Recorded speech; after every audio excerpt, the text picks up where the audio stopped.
प्रणाम जी। ओम सदाशिवसमारंभां शंकराचार्यमध्यमाम् अस्मदाचार्यपर्यन्तां वन्दे गुरुपरम्पराम्. I think we did up to the 7th verse last time, right? Fifth, is it? Sutre Maniganaya, all that we saw. Yeah. Prabhava Pralayastata. Swamiji, I think we did. 7th we have to do, right? Verse 5, I think, Swamiji. Verse 5. 5. Okay. Okay. Yeah, that's yeah. Fine. Okay. So, any questions, clarifications up to now, or fine? Swamiji, just a couple of things, please. So first, I thought I would just share the YouTube playlist link. You were talking about the 7 stages of knowing God in your book. So I've just shared the playlist in the chat.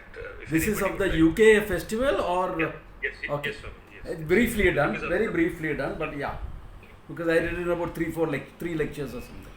Yeah. Yes, Swamiji. Yes. Yeah, very briefly done. Yes, Swamiji. Yeah. I did have a couple of questions. The first question was, Swamiji, in the last class we discussed about it needs a mature mind to appreciate Ishvara as the cosmic form. Yeah.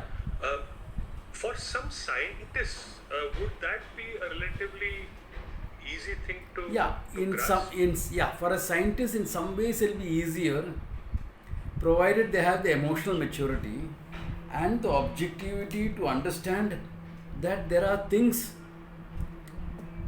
which are different from science but equally valid. That part of it becomes the most difficult thing for anyone, to recognize that there are other systems of knowledge other than your own which are equally valid. Because in Europe, at least, not in India, but in Europe, let us say 15th century or so, or before, religion took a stand that they have answers to everything. That anything contradictory to religion is wrong. That's why they had this huge conflict with science. They even made some scientists recant what they had said and all that stuff. Imprisoned Galileo.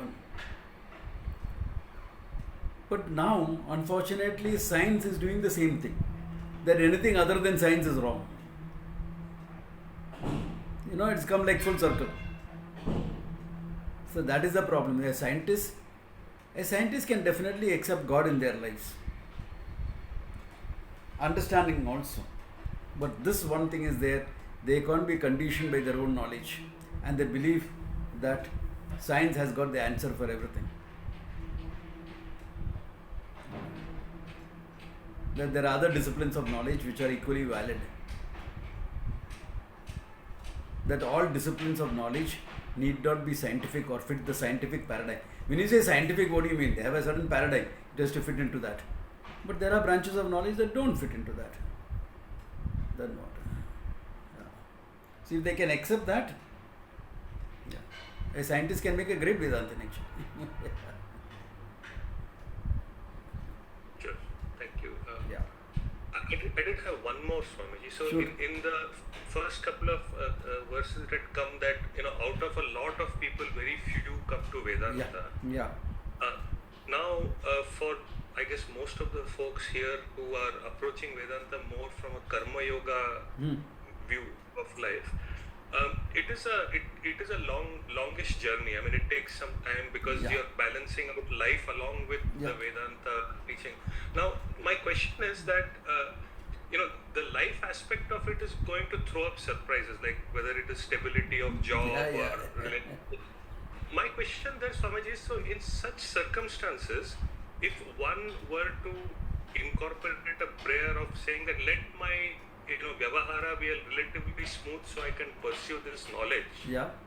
Like with Ishwararpana Prasada Buddhi. Yeah. Is that a violation of Karma Yoga? I mean, is that it's viable. See, 2 things. You can be ambitious and be a Karma Yogi. You want to put up an industry. Can be ambitious and be a Karma Yogi. Or you can say, I don't need all that thing. and still be a karma yogi. You know. So, but both the ambitious and the non-ambitious little bit need to clarify their priorities.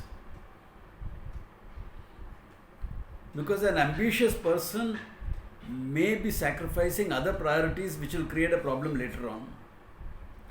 A non-ambitious person may be denying certain priorities which again can cause issues later on. So, that for Karma Yoga, clarification of priorities becomes important. That's why Vyavasayatmaka Buddhi and all, which very few Vedantins talk about. That's unfortunate. They talk about Vyavasayatmaka Buddhi as only Moksha Ichcha. Yeah, moksha is ultimate, definitely.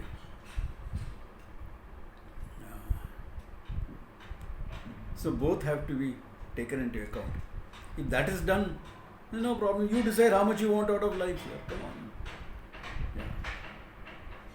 So as an extension to this, Swamiji, so for example, things like fundamental things like having a job and having relative, Stability. peaceful stability.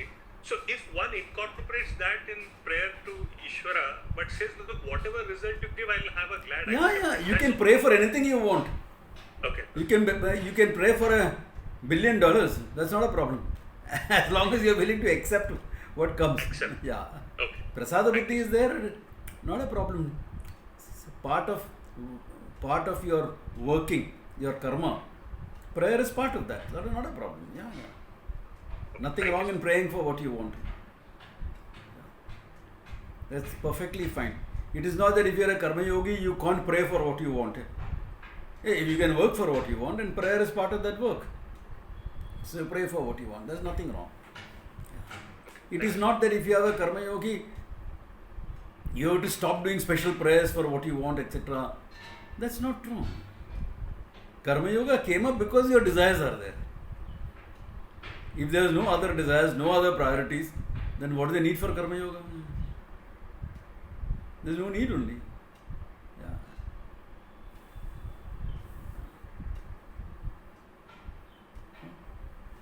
That's why you find, like for example in the Taittiriya Upanishad, rishis are praying for wealth. Can you imagine a rishi, who were the original teachers, those are praying for wealth?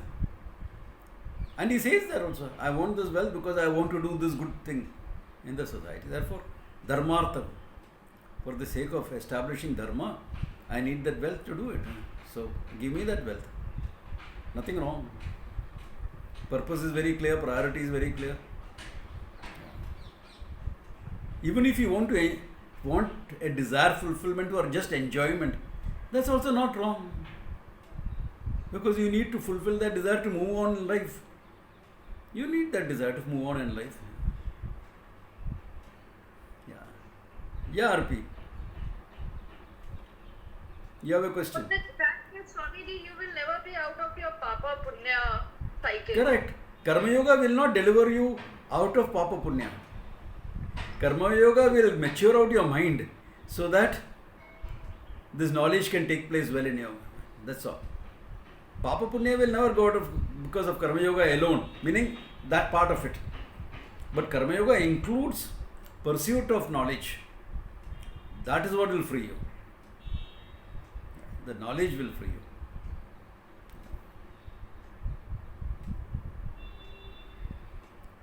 So it's perfectly fine. All these things. Thank you, sir.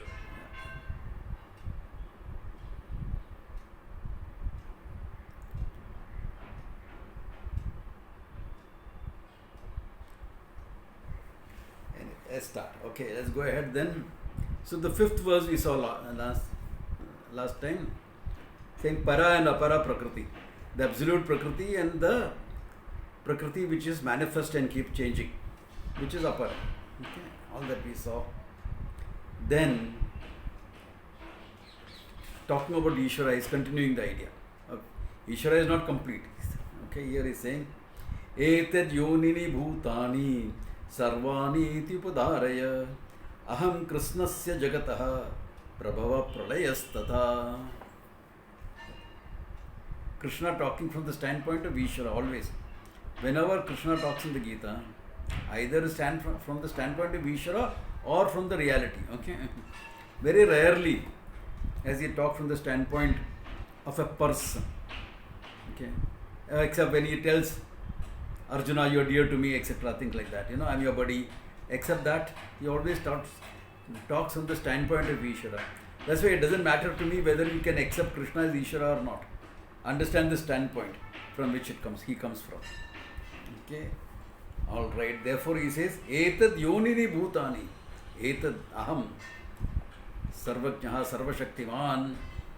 The reality which is manifest as Ishvara. Bhutanam yonihi. Okay? The source of all beings. And the source of all beings. Iti upadharaya. Understand this well, he says. Because anything that is there in the world is Ishvara.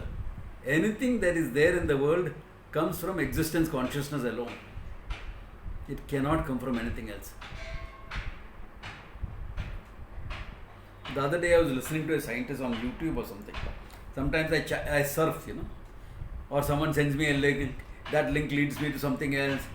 So for about 10-15 minutes I may be on my phone like anybody else. Okay. So I saw this. So you're saying, in fact I have said this in the classes before also. Big Bang, the explosive forces are. After that the gravitational forces will take over and it will become the big crunch into super dense matter.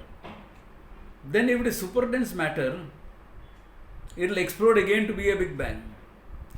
So really speaking, Big Bang is not the source of the creation. It is like how the Hindus have said, it is the beginning of a given cycle, that's all. Which is true. Which is true. So what is the yoni? Existence consciousness alone can be the yoni, the source of bhutani. Aham krishnasya jagataha prabhava pralayastata. For the entire creation. I am the prabhava, the starting point. And I am the resolving point as well. Okay. And the resolving point, because where it has to be resolved. See, any form, we are living in an existential world. We are not living in a non-existential world. Okay. World is existing. So any form of existing can come only from existence.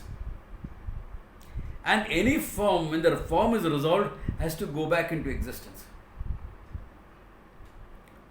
In between there can be other intermediary cause and effect. Like the cloth for the kurta. Then the cloth itself is resolved into the yarn. The yarn into hydrocarbons, etc. That way it can go on. At each stage, you take a segment. It can go on. But finally you won't. It has come from existence, it has to go back to existence. Existence consciousness, Satyam Jnanam Anantam Brahman, is the source of the creation. It is the resolving point of the creation. So from the standpoint of the creation, Satyam Jnanam Anantam Brahman gains a new name, Ishvaraha. Jagat Karnam. We say na in Hindi. What is your name? Avatar Singh. लेकिन प्यार से मुझे Tommy बोल. Out of love, people call me Tommy. So similarly, what are you? Satyam Jnanam Anantam Brahman. प्यार से out of love they call me Ishvara. Okay. The name is to indicate a standpoint, not to indicate a reality. Not to indicate there is Brahman and there is Ishvara. No. There is Brahman. With respect to the creation, Brahman gains a name, Ishvara. What is Ishvara? Prabhava Pralayasthanam. Srishti Sthiti Bhanga Sthanam. From where this manifestation of the creation is there. can't call it creation, really speaking. Manifestation. Yeah. Manifestation. Sustenance, resolving point. Janma sthiti bhanga. That is it. Yeah. So in between, to explain this, because remember one thing, if you are free from time and space, if the existence consciousness, Satyam Jnanam Anantam Brahman, is not conditioned by time and space, how did it manifest the creation? Once you understand Satyam Jnanam Anantam Brahman, this problem is not there. Because you will not ask where the creation has come from. Where is the creation? I am seeing only Satyam Jnanam Anantam Brahman. It is like, do you ever say, as an adult, where did the flat earth come from? If the earth is round, why am I walking on a flat earth? Do you ever even think about it? Do you ever doubt that the earth is round? If the earth is round, how is it flat? You know, it's only an appearance. It's not really flat. It's appearing as flat because we are dealing with a small segment. But if you are planning a sea route or an aeroplane route, you have to take it that the earth is round and deal with it accordingly. So, once you know Satyam Jnanam Anantam Brahman, the question of creation doesn't come up in your mind. It's a manifestation here, just an appearance, big deal. But until then, you get stuck in that. So to help understand that, you will talk about the power of consciousness to manifest, etc. You will give it a name, Maya Shakti. Give it a name, Maya Shakti. What is Maya? That which is not there is Maya. Yama sa Maya. And I have to strike a note of caution here, because when you see what is happening on the social media, you have to sometimes handle that, There's a great religious teacher who has given this explanation for Shiva. Shiva is that which is not there. The guy is ignorant about the Shastra. Self-admitted ignorant, ignorance. Shiva means Mangala Swarupa, Jnana Swarupa. That's what Shiva means. Mangala Swarupa, Moksha Swarupa. Maya is that which is not there. But is it Shunyam? No, it is not Shunyam. Because it is based on Brahman, it makes Brahman appear as a creation. How? There are various theories available. Take what you want. Big Bang can be one of them. Yeah, Big Bang can be one of them. Why not? Big Bang is the latest theory in science. It is not the final theory. About 20% of the data we are gaining about the creation is not fitting into the Big Bang theory. Once it becomes 30-35%, you will start looking for alternate theories. Right now only 20% is not fitting in. Another theory, Avyaktaha Maya, made of Sattva, Rajas, Tamas. Sattva is all that is knowledge, nobility, etc. Rajas is action and then motivation for action. Tamas is inertia and inert matter. From there, the Pancha Bhutas, Akasha, Vayu, Agni, Apa, Prithvi, manifested. Then for their permutation, combination, etc., you have a theory for the creation. A dialectical theory. Now you take what you want. You want a dialectical theory, you want a scientific theory. I don't mind what you take. As long as you understand Big Bang, Big Crunch. When crunch superintends matter, Avyaktam Maya, based on existence consciousness. Then manifestation. So how did Brahman manifest the world? Maya Shakti. You have an answer. for the mind to say okay for the time being. That means, are there two things, Brahman and Maya? No, Maya is based in Brahman, therefore is not separate. It does not have an independent existence. I told you the story of the 18th elephant, no? That's what Maya is, really speaking. This businessman dies, rich man. He had 17 elephants. And he had 3 descendants, 3 sons, let us say. But he didn't want to give everything equally to all of them. He give it equally, problem is solved. But in this case, even equally, problems would have been there. He gave his eldest son half of everything he had. Next one, 1/6. The third one, 1/9. Don't ask why, okay? This is what he wanted. It is his wealth, Baba. He has the right to distribute it as he wants. Yeah.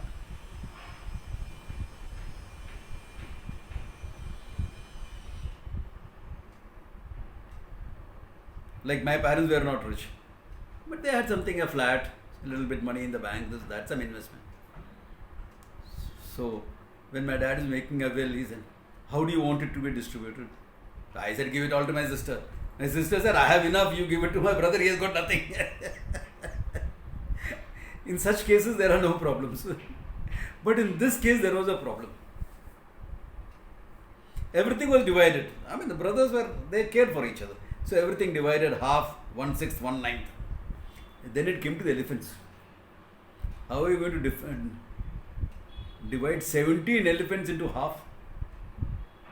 Or 1/6 or 1/9? So there's a big hullabulla argument, etc. about the whole thing.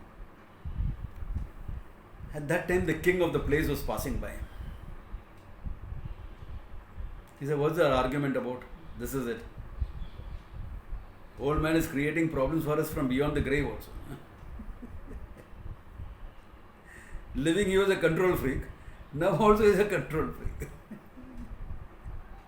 Look at what he has done. I said, why doesn't the guy who has got much, half, 50%, give away one elephant, no problem solved. No, we can't do that.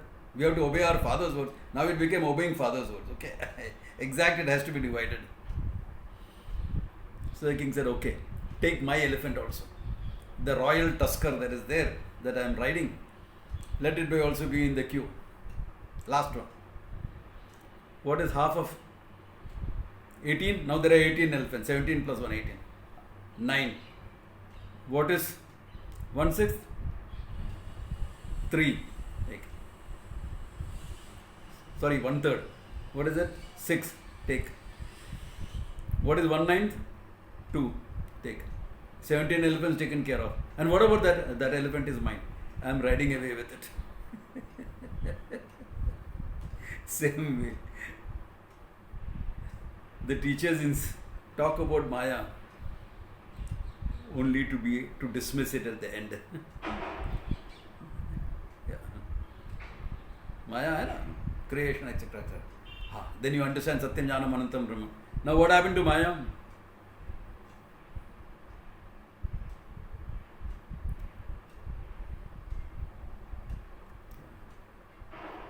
What happened to Maya? Nothing happened to Maya. Maya is with Brahman happily. Okay. It doesn't exist.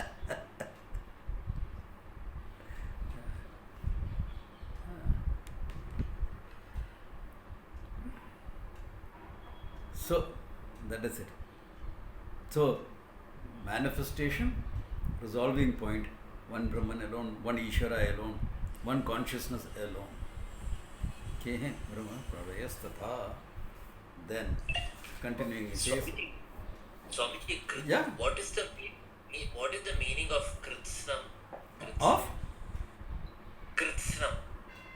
Aham Kritsnasya Krishnam. Jagat. Krishnam meaning entire. Entirety. Totally. Krishna means total. Yeah. Here it does not mean Krishna. No. It means Krishna meaning total. Aham Krishnasya Jagata. For the total creation, I am the source. Yeah. Thank you so much. Because when we talk of creation, we talk about the seen world. Correct? When science talks about it, we are only talking about the universe that we can perceive or infer or mathematically calculate. The Shastra talks about 14 dimensions. Now, science has appreciated the possibility of other dimensions.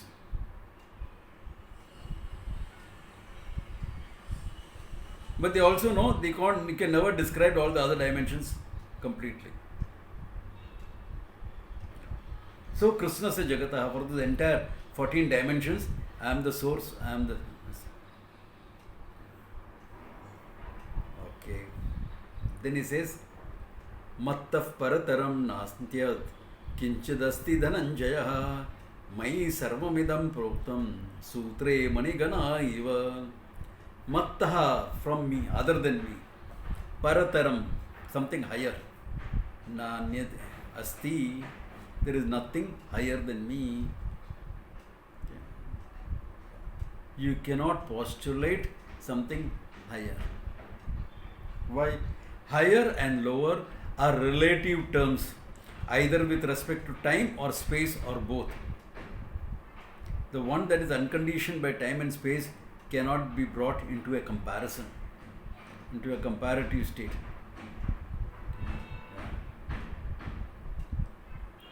Therefore, matta parataram nasti. Nanyadasti dhananjaya. Dhananjaya, another name for Arjuna. Mai sarvamidam proktam. I pervade the whole thing. For which he gives an example. Sutre manigana iva. Like all the manis, all the beads are held together by the sutra, by the thread. Just an example, it's not to be taken literally. Okay. I pervade the whole being. Like how all the waves are pervaded by water, all your rooms are pervaded by space. Nothing higher than consciousness. And necessary to highlight, there was a writer in India, he was considered a sage. Okay, considered a sage. His devotees tried to put up a small state, a city, which will live by spiritual values. It is stuck in a bit of a time wrap. Okay. A lot of French influence in it. Aroville I am talking about. And it is stuck in a bit of a time wrap. And it survives partly because a lot of people are sending donations from outside also. Anyway, so this man talked about super consciousness. Okay. Why? Because consciousness is what we normally talk about as our mind. I am conscious of this, I am conscious of that. So to highlight something, highlight pure consciousness, he talked about it as super consciousness. And there is an elaborate book, etc. available on that. I don't know how many of you have read Savitri and all that. No? Beautiful books. I don't think anyone below 60 would have even heard of it. Okay. Yeah. It's a literary masterpiece. Yeah. It is not anything less than, say, Romeo and Juliet or any of Walter Scott's writing or anything less than. It's not anything less than that. It's that standing. Anyway, so some of the people who heard about it, scholars, they went to Ramana and asked about him. You know, Ramana Maharshi, the greatest wise man of the last century, the living sage of Arunachala. They asked him. By the way, in the Coimbatore camp, I will be teaching his text, okay, Saddarshana. So they asked him, what is the super consciousness? He said, the consciousness by which you are aware of the idea of super consciousness is the consciousness that Vedanta is talking about. Parataram nanyad asti. The moment you say, I am the consciousness that's aware of everything, there cannot be anything more than that. Because any idea or anything you bring in, you are aware in the light of I consciousness alone.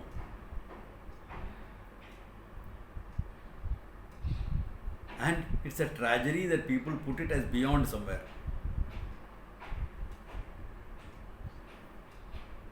Your mind is conscious of everything. You know the world through your mind. Your mind is a conscious entity. You are aware of your mind. That is the consciousness we are talking about here. That by which you are conscious of your mind, that is you, the consciousness. Nothing higher than that. Matta parapataram anyad asti. And I pervade the whole creation. All the 14 dimensions of creation, I pervade. Why? Because wherever there is something, existing or non-existing, if you say something is there, it has to be existing. No? If it is existing, it has to be a form of existence. No? And what am I? Existence consciousness. Therefore, is it separate from me?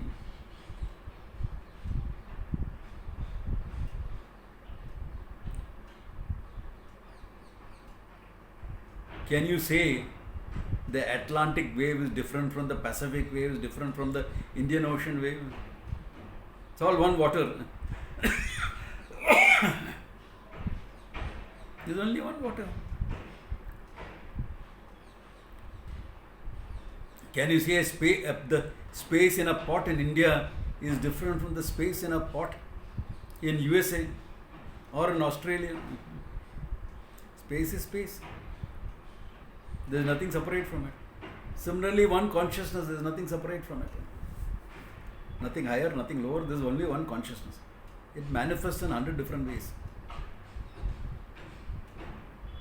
Because my attention is on the name and form, I get confused with the whole thing.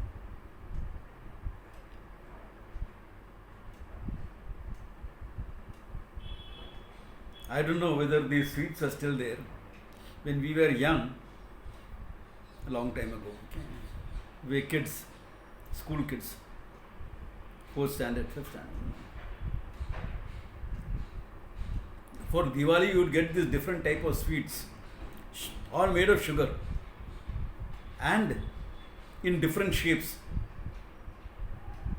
Camels, horse, elephant. And as kids, we would fight, oh, no, I want the elephant, no, I want the lion, no, I want this. Until we understood what, it's all nothing but sugar only.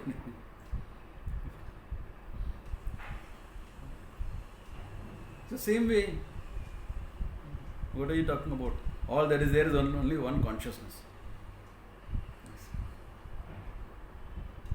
Matta parataram nasti. And I pervade the whole thing. See, that's also important, because if you take only as matta parataram nasti, there is nothing higher than me, then you can make a cult out of it. No? This is the supreme Godhood. All of you should listen to this and follow this. Dead to the non-believers. Or convert the non-believers. All that type of nonsense can come up. We saw that nonsense happening in Delhi a few days back.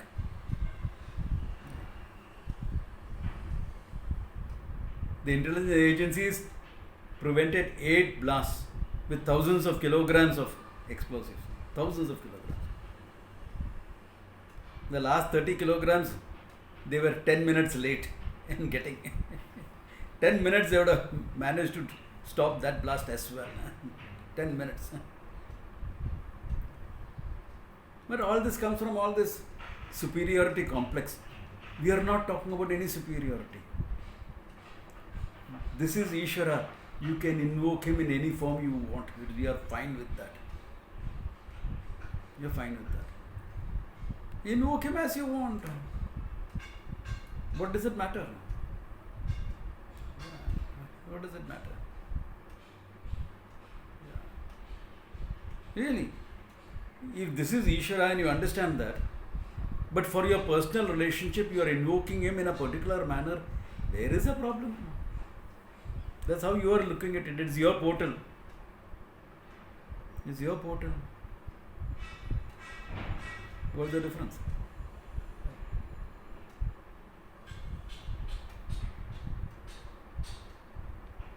You know, outside the Calcutta High Court, someone put a linga there and called it High Courteshwara, the Lord of the High Court. Why? If you are entering an Indian High Court, you better pray to the Lord. A simple thing will take 20 years to be resolved. So in which Shastra he talks about High Courteshwara. That's okay. You can invoke him like that.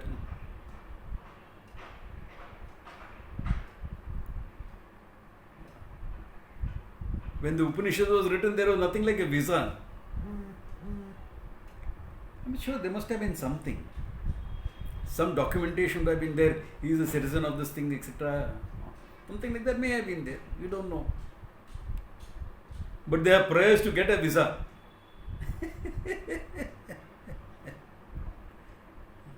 I think there's a temple somewhere in Chennai where whenever people apply for a US visa, they first go there and then. I don't know the name of that temple. I heard about it.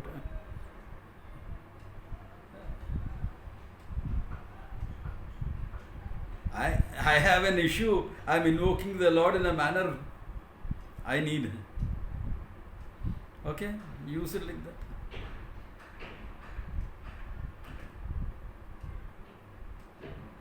The Lord is healers. No problems.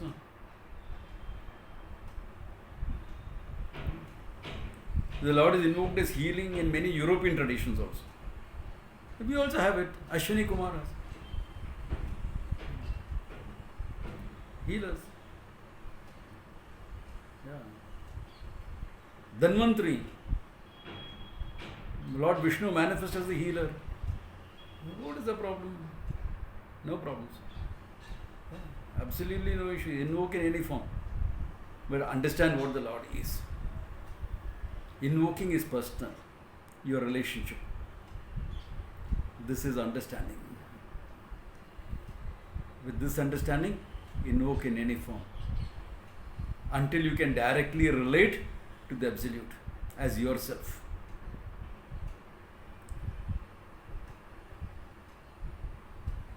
What is meant by invoking? How you are looking at Ishvara as Bhagavan and relating to the person. For example, was your marriage a love marriage or an arranged marriage? Arranged. Arranged, no? Okay. Yeah. Good. It helps me to explain it a bit easier. That's why I asked. I thought it may have been arranged. So, you're some guy, she's some girl. Both of you met through relatives, whatever. Had a few meetings, went out a few times, decided to get married. Correct? Most arranged marriages happen like this. They needed a ritual. And what happened after that? You invoked the wife in her and she invoked the husband in you.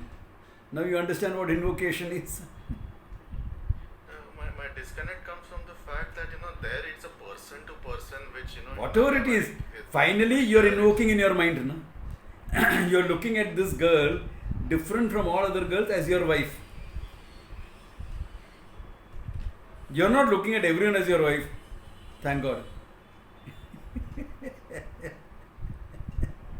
You invoke the wife in this person. Even the love marriage is the same thing. You enter a relationship. You are invoking the lover in her. No? The friend in somebody else, but lover in this person. No? Friend in somebody else. Invoking. But is Ishvara sort of obligated or is there any It's a bit more complex. Yeah. Yeah. So there's a methodology of invocation, etc. Yes. Yeah. That is true. But the principle is the same. How you are looking at it? How you are drawing out the energies of it?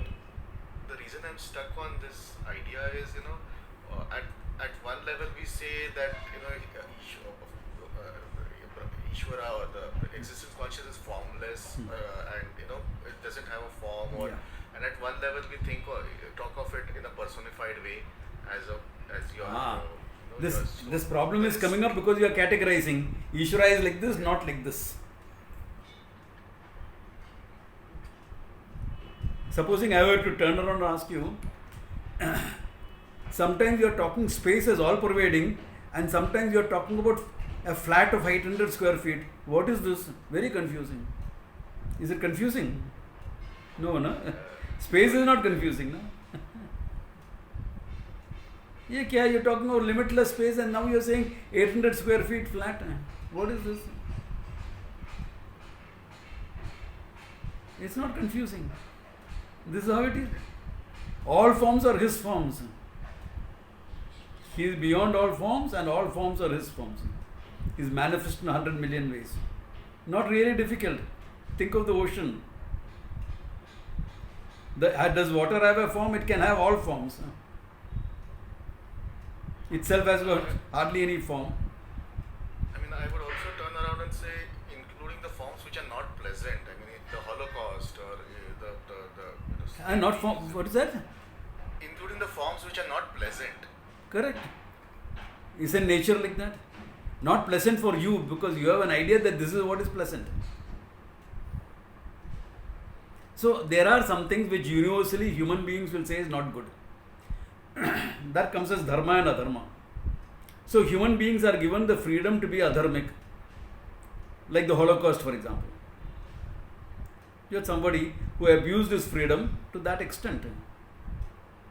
And abuses are happening all over the world even now. Every terrorist activity is the same thing. Then they will say, no, this is politics.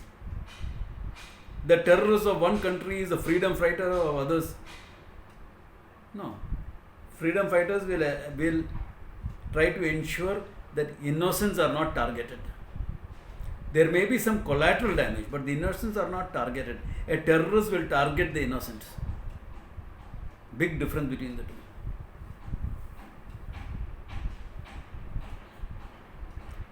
Collateral damage I can understand. In war also it happens. Been there, done that. That's collateral damage. But targeting of an innocent, that's terrorism. That is not collateral damage because there's direct targeting.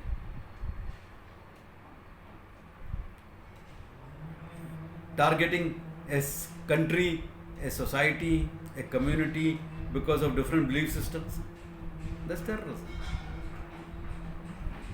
I'm talking about not only religious belief systems, I'm talking of political belief systems also. Like 50 years back, one of the biggest terrorist organizations were the communists. Though some of them were glorified. When we were young, we used to glorify Che Guevara. But he was a terrorist actually. He was a communist who targeted innocents.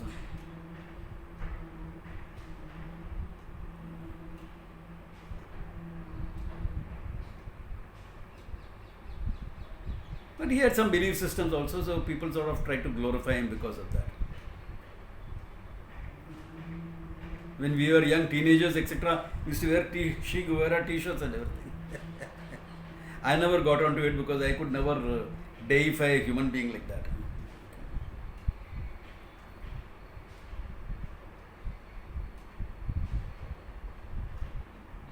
But this is it. So, when you are talking about Ishvara, it's a question of manifestation in different forms. Yeah. If I could persist with this, All over your hand. So when do you say that the invocation is successful? Where do you find? Sorry. When do you say that your invocation was successful? I mean, it's more like one-sided love, right? You just keep loving. You just keep. One second. Now now you are talking about an entirely different thing. Now you are talking about you should love God. You have been exposed to that commandment when you were young, correct? Who told you?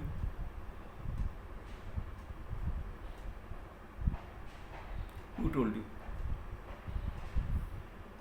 Otherwise, he'll get angry. You're studying the Gita, not those, belief systems, Yeah. which has got no lime or logic. Even I was exposed to the same thing, moral science class. Right and wrong is decided by God's laws. Why should you obey them? Because God loves you. My mother loves me, she does what I want here. If God loves me, why doesn't He do what I want instead of me doing what He wants? As a kid, I thought about this. But we are brainwashed by all this education, In India, it's not a problem. You can fight with God if you want to. Go. Fight with Him. God will appreciate that. Guys can put up a good fight, yeah. You're getting angry at God. That's also a form of bhakti. Any form of emotional connect with the Lord is bhakti. There you are. It can be love, it can be friendship, it can be buddy. Look at Arjuna here. What is the relationship with Krishna? Buddies, no? Comrade in arms, no? Correct or not? He didn't say, oh, Krishna is God. I cannot ask him to be my Sarathi, my charioteer. Did he say that? Hey, Krishna is my buddy. He is God. Yeah, I know he is God. He is my buddy. Hey, I need a good charioteer. I need your presence with me to inspire me. He didn't even say, be behind me. Behind me, I have to check up. By that time, an arrow will come and take off my neck. Gone left, right, anything is a problem. I have to turn to look. No, I can't afford to do that. I'm fighting a battle. Right in front, never out of sight.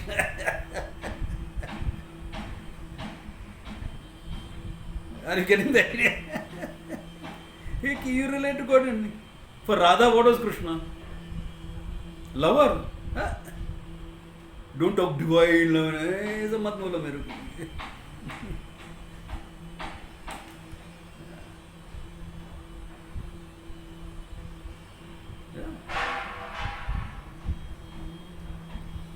You relate to God as you want here. Come on. Because that's your personal connect with God. That personal connect is bhakti. So what do you want to do?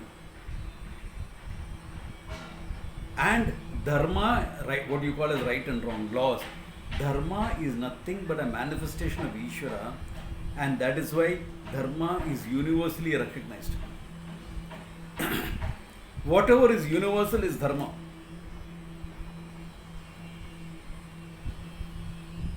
Yeah, correct. There will be there. All religion, all cultures have that. Yeah. Now look at it.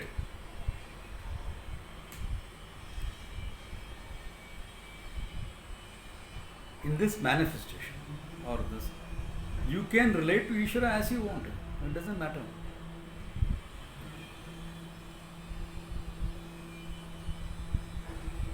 It is purely cultural how you relate.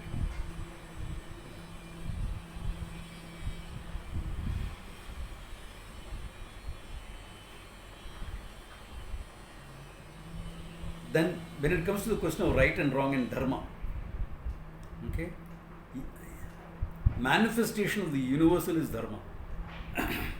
So, whatever is universal is dharma. So, dharma is not just ethical principles. Your gravity comes under dharma.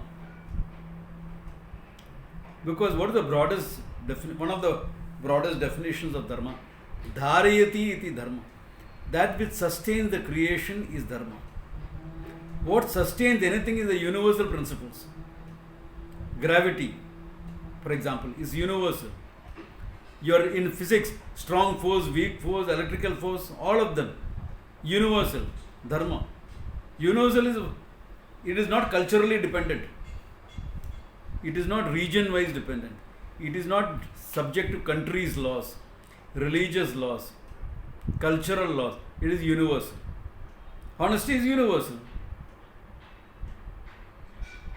Because no human being wants to be lied to.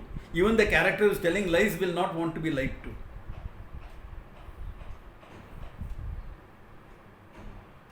So, whatever is universal.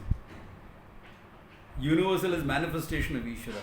Therefore, Dharma. And the universal can be recognized instinctively.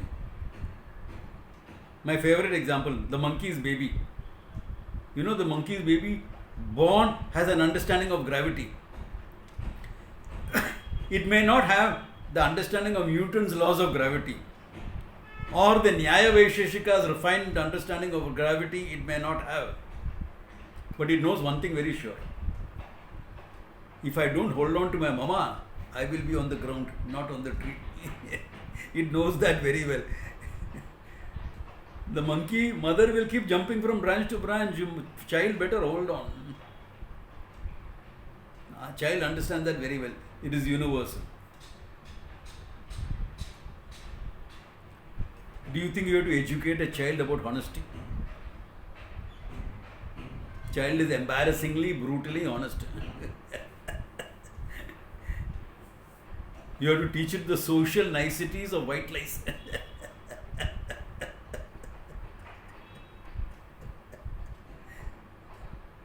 Universal is recognized but not necessarily understood. They have to be understood and assimilated, which we will do in the 13th chapter. Okay, when it comes up. Now, this much. So, Dharma is also nothing but a manifestation of Ishvara. What is universal? Therefore, a given religion, any given religion, can enhance the universal, cannot replace the universal or abuse the universal. Honesty is honesty, universal. But I can't say, no, he's my enemy, therefore I lied to him. Deception in war is different. I'm talking about social interactions. Al-Taqiya is called. No, you can't do that. Universally, that's Dharma. You have the freedom to do it because the Lord wants everyone to move towards moksha. Therefore, has given you the freedom of choice, because without freedom of choice you won't grow. But the freedom of choice is of such magnitude that you can abuse it.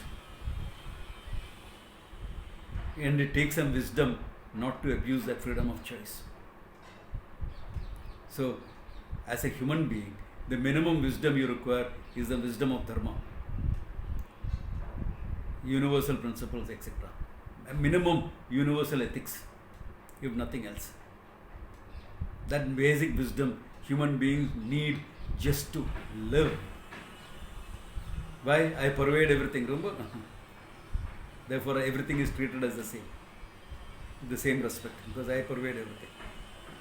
Yeah, Prashant. Just one question about all-pervasive nature of consciousness. Yeah. But the example that is given here, Sutre Manigana Iva, does that fit appropriately? Because it's a limited example. It's a limited example because the beads are different from the thread. Different. Yeah. Okay.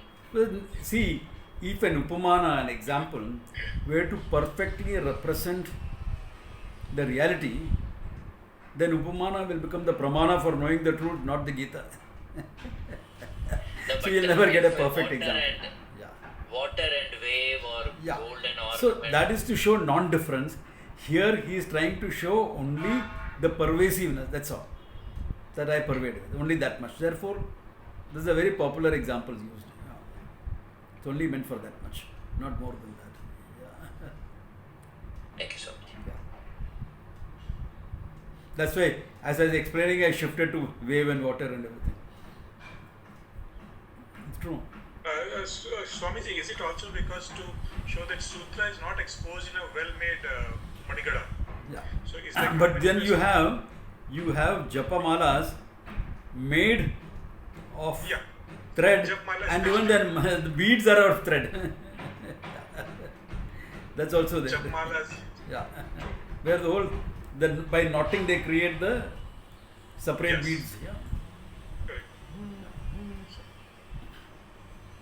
So, all different ways of presenting cultural examples are given. So you can give some universal, some cultural. Generally, the examples from the Shastra are more universal. Yeah. Because in any culture also, wherever the culture, people wore beads. No? Which culture people did not wear beads? I have not come across any. Modern or ancient.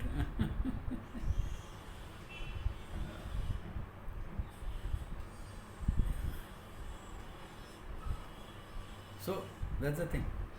So now look at it, when you are talking of pervasiveness, one is at the level of consciousness. Everything is nothing but a manifestation of consciousness. One is at the level of Ishvara, the cosmic form is Ishvara. Cosmic form is Ishvara. Therefore, what affects in our interaction is also the manifestation dharma. It in fact, it affects the individual. One individual relating to another individual, what pervades the whole thing is dharma. What pervades your life on earth or in this universe is dharma. Centripetal force, centrifugal force, gravity, electricity, nuclear forces, strong force, weak force, all of them, dharma. Manifestation of Ishvara. Because they are universals. Anything universal is a manifestation of Ishvara. Values may be different. How much it manifests, sometimes more, sometimes less. Sometimes it appears it's not there at all.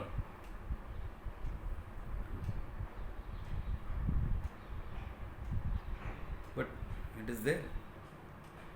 So can you see at what level the pervasiveness is? Now you have a better understanding of Ishvara. So when you are dealing with someone with honesty, love, affection, all that is dharma. When you are repairing your gadget, your fan so that it will work well, you are letting the dharma flow through something or some problem because of which it couldn't manifest here. Now I am letting it manifest. It is there but not manifest. Man-made. So there is nothing man-made. Everything is Ishvara. You know, scientists created life in the laboratory and they told God, we don't need you now, we can create life. Oh, really? How did you create life? Well, we took some soil first. Hey, hold on. Get your own soil first.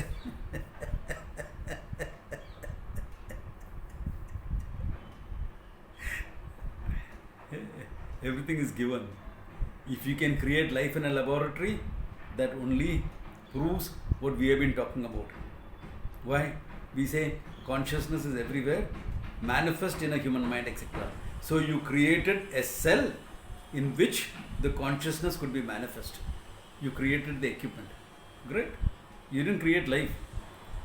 You gave the universal consciousness a chance to manifest here. It was there.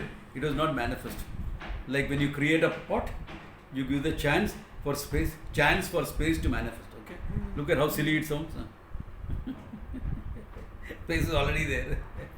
You brought it to attention by creating a pot.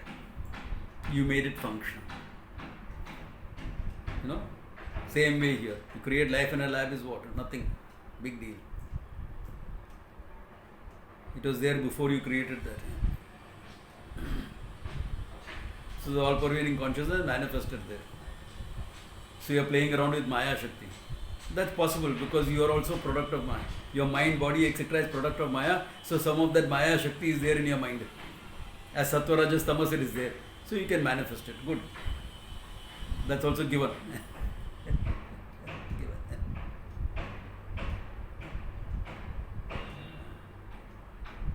Achha. And what is the greatest gift? This knowledge. Why? It frees you from the whole problems of creation, of samsara. Everything else keeps you going in samsara. This frees you from the whole thing. Okay? So think it over. It's a huge topic. 2 verses, but huge topic. think it over, Just and we'll see more one of it comment- next time. One Okay? more comment, Swamiji. If you, Yeah, what is that? One more comment, if Yeah. you can extend. So, is there? I mean, the classic thing about there being an observer, which is different. So Yeah, the should Drigdrish look Vivek at and it all. as a- Yeah. So, I mean, when we are invoking, we should think of ourselves as an observer, or It's not or should. There is no should about it. This is what is. is You observing everything at the same time. Are you aware of your mind or you are not aware of your mind? Don't convert it into a should. This is a fact of what you are. Now for functioning you can decide what to do, what not to do, etc. Yeah. Don't convert the teaching into should and shouldn't. That's a hangover of all the secular stuff that was put into you. Yeah. Okay. So more of this next time, okay? Oh, that's